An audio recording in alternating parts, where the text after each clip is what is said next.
जय श्री कृष्ण। पूर्व काल में सुभद्र नाम का राजा था, जिसकी रानी का नाम सुवर्णा था।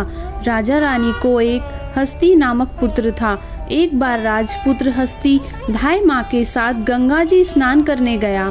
बाल स्वभाववश हस्ती जल में खेलने लगा, तभी एक गाह उसे खींचते हुए जल के अंदर ले गया। इसकी सूचना धाय माँ ने जाकर रानी सुवर्णा से कही।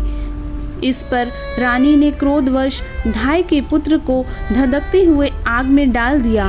पुत्र शोक से व्याकुल धाय माँ निर्जन वन को चली गई और वन में एक सुनसान मंदिर के पास रहने लगी।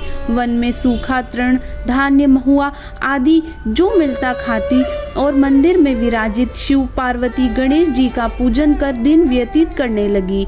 इधर नगर में एक अद्भुत घटना घटित हुई कि धाय माँ का पुत्र आग की भट्टी से जीवित निकल आया और खेलने लगा। यह खबर पूरे नगर में फैलते हुए राजा रानी के पास पहुंची, तो उन्होंने इस घटना के विषय में पुरोहितों से पूछा। तभी सौभाग्य से वहां दुर्वासा ऋषि पहुंचे।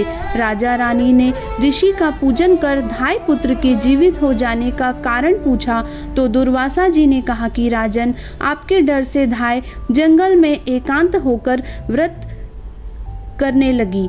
यह सब उसी व्रत का प्रभाव है। अब राजा रानी सभी नगरवासियों के साथ दुर्वासा जी की अगुवाई में उस जंगल में धाय के पास उस व्रत के विषय में अधिक जानकारी के लिए पहुँचे।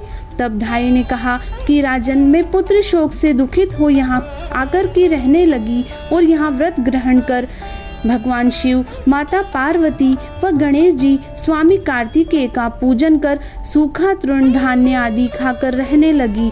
तब रात को मेरे स्वप्न में शिव परिवार के दर्शन हुए और उन्होंने कहा, तुम्हारा पुत्र जीवित हो जाएगा, ऐसा वरदान दिया।